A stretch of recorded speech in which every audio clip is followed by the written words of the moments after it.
This lesson is all about the major chord.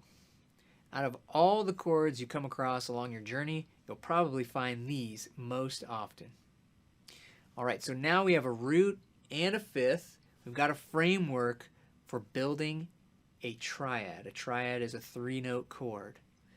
Chords usually need to have 3 notes to be a legit, clearly definable chord. So that's what we're going to do now. We're going to start filling in that fifth interval. So how do we build a major chord? How do we find a major third interval? What is that? All right, well, when we add a note a major third away from the root, it creates that major chord. A major third is 2 whole steps. So let's take a look at a G chord, for example. Okay, open G. Now, it's the third letter away from our G, so if we just count up the alphabet, we have G, A, B. That's the note we're looking for, but it also needs to be 2 whole steps away from the G. Usually this will work out if we're doing the letters, sometimes it doesn't, so we have to figure it out using our frets. So, let's try that.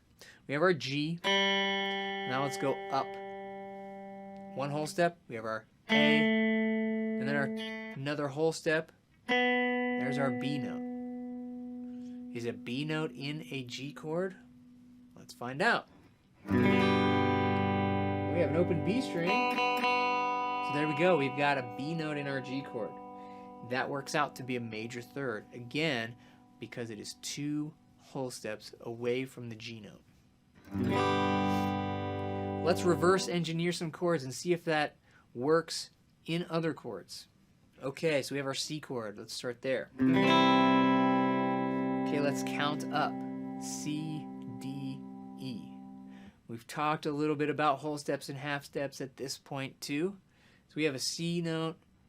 A D note is a whole step away, so that works out. And an E note is also a whole step away. Cool, so that should work out. Let's find a C to an E on our fretboard just to make sure it is 2 whole steps away, or a major third. C, D, E. There it is.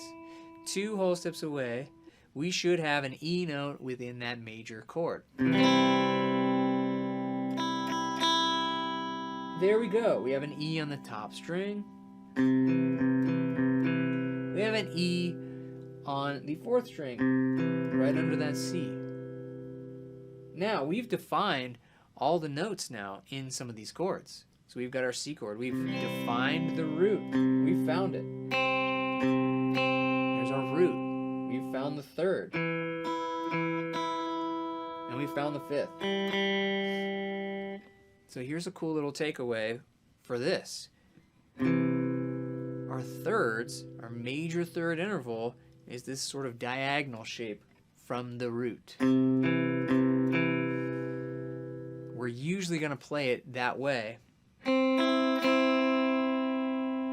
depending on what strings we're on. Sometimes the tuning changes how we have to do that, but that's a common shape, a diagonal root to the third. Just 1 string over, 1 fret back. Same thing here. 1 string over, 1 fret back. Let's take a look at a G chord. We've already talked about how we should have a B in that G chord, and we do, and it's still that same shape here.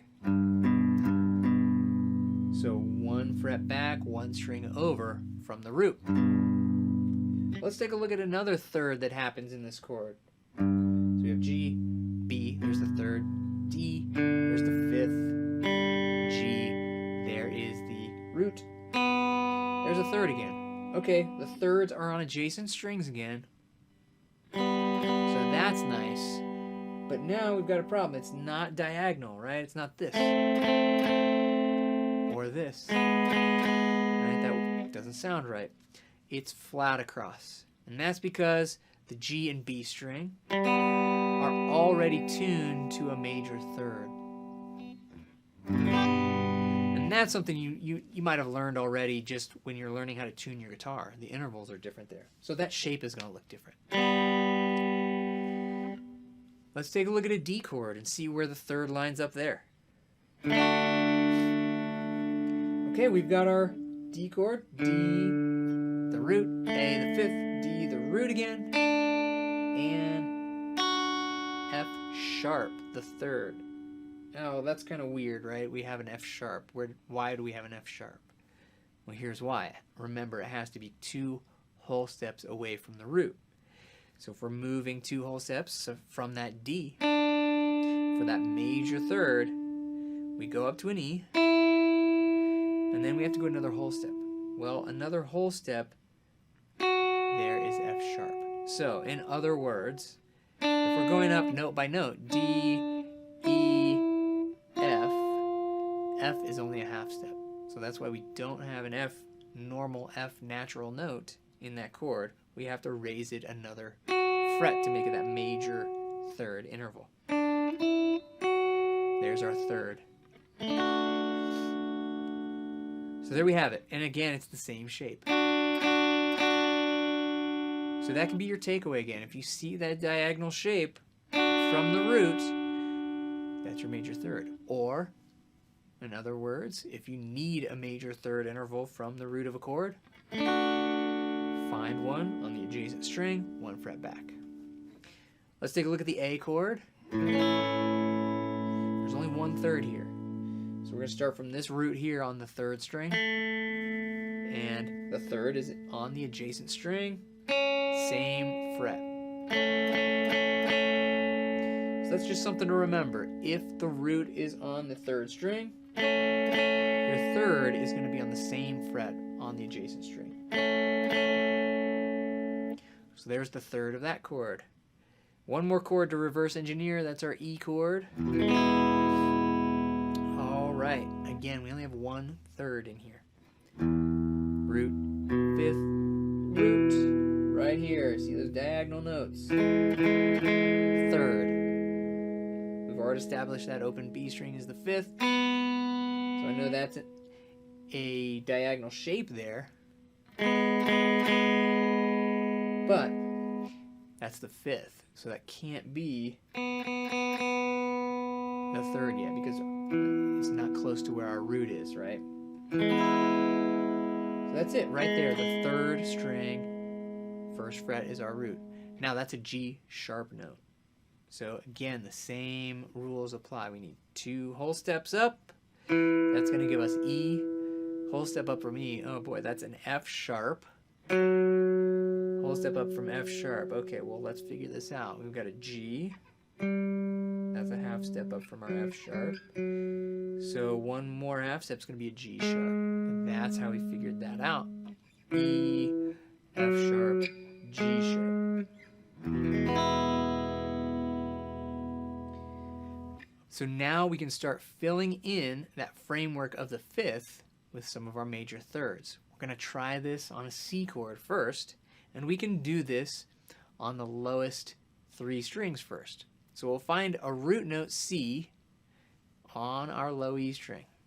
Again, we've done a lot of work finding our roots. E, F, G, A, B, C. Okay, first step. I found my root note C. Next step, what's that 5th shape there? Okay, there's my framework.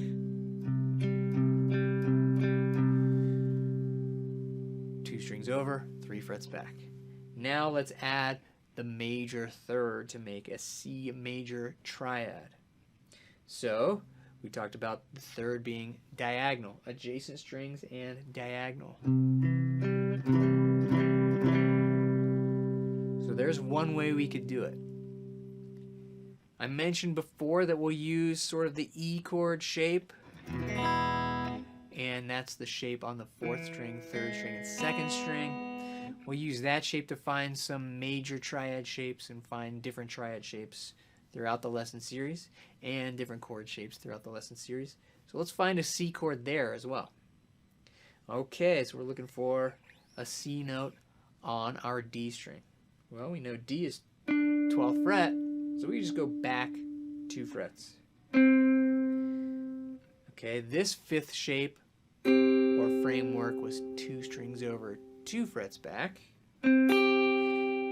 To fill that in, we need a major third, so that is the diagonal note on an adjacent string. So there we have it.